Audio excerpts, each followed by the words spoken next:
Hey everybody, we're looking at Thursday here. And a lot of little detail things to take care of, including this right here. As you can see, this property is guarded by 24-hour video surveillance. Highly recommend it.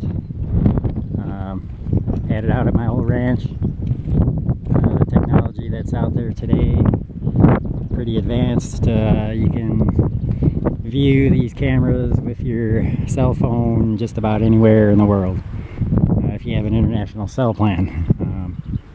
Otherwise you're limited to anywhere in the United States.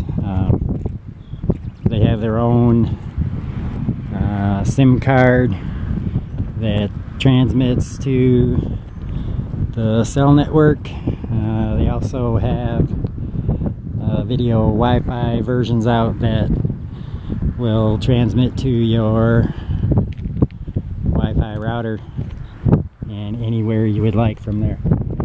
As long as you can access your router from outside your residence, you can view those cameras. Now, the particular camera I purchased is a Rance Cam, outdoor, solar powered. Sets off an alarm when someone comes in the drive. It will ring a bell, it'll call me, it'll do all kinds of good stuff. It'll call the sheriff, depends on how I want to set it up.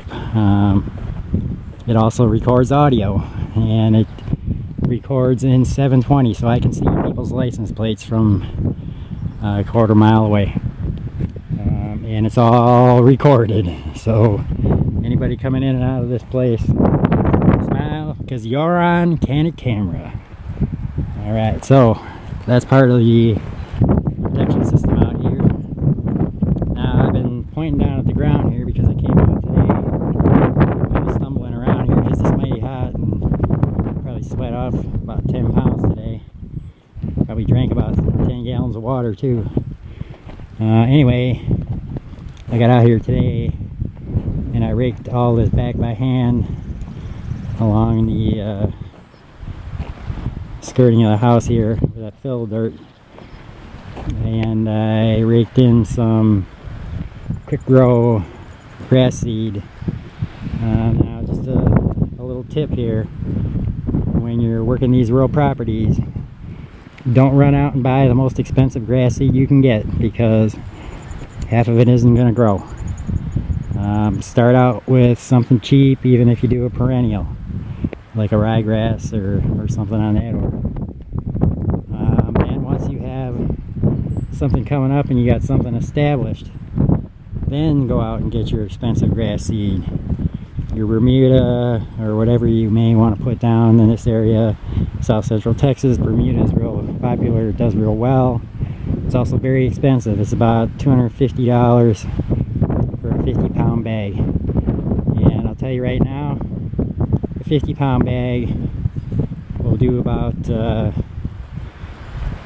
size of this backyard area I got cleared out right now, and this side. It's not going to get you real far.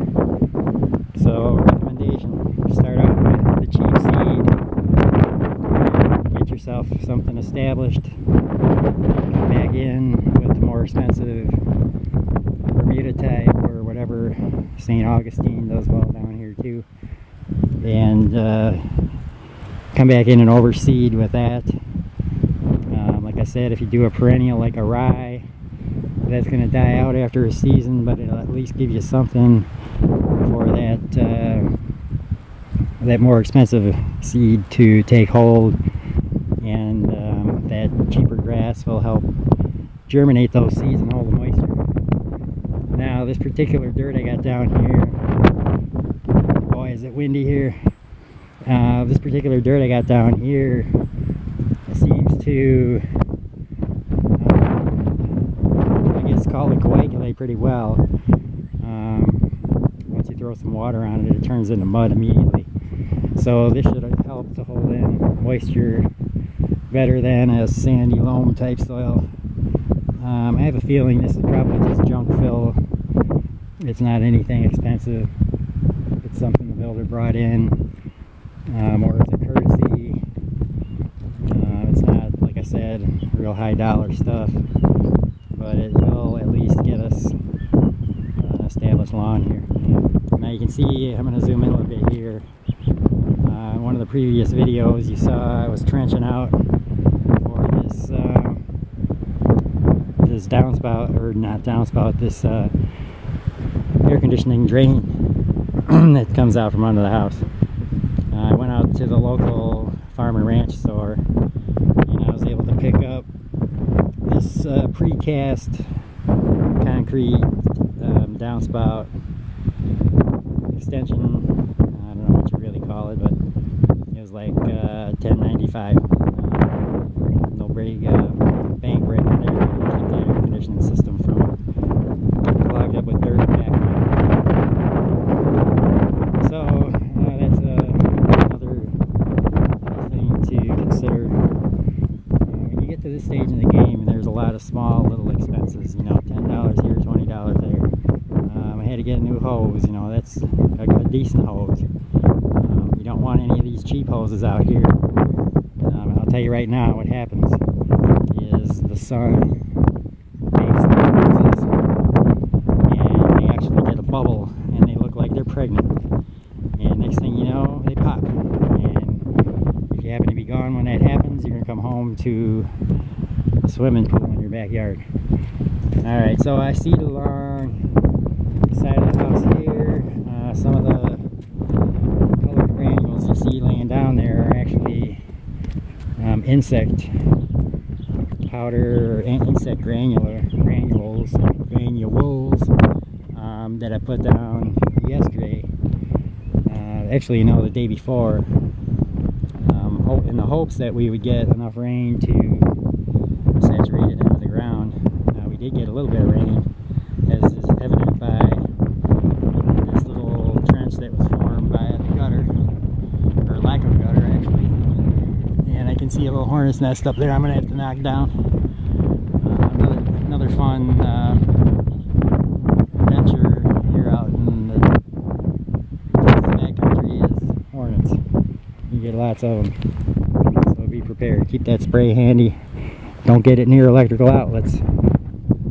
Once again, another useful tip: don't get that spray for hornets near an electrical outlet. It will short out.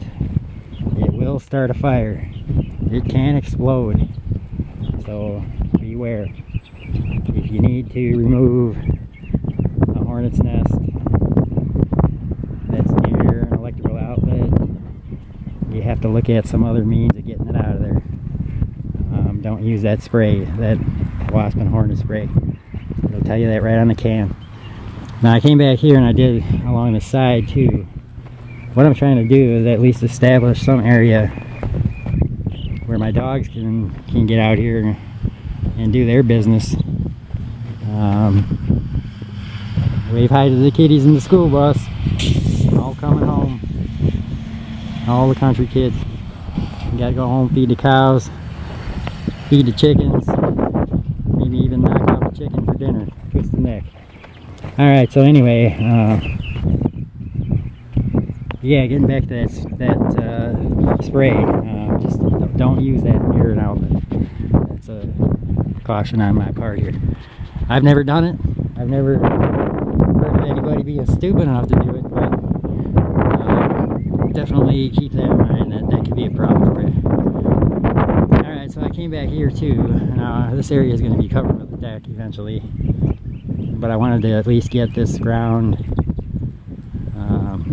from slipping away on me from erosion and wind and whatever else. So I've got some of that cheaper grass seed in there. I'll take a walk over to Big Blue here and I'll show you what I used. I actually picked it up at Tractor Supply. The information I got on using the less expensive seed up front and going with a better seed later came from a local ranch supply store here. But let me get inside Big Blue here. And of course I got a mess going in here. And what do we got here? This is from Tractor Supply. It's called Rapid Growth Sun and Shade, and that's a 15-pound. Covers about 10,000 square feet, if you want to believe that.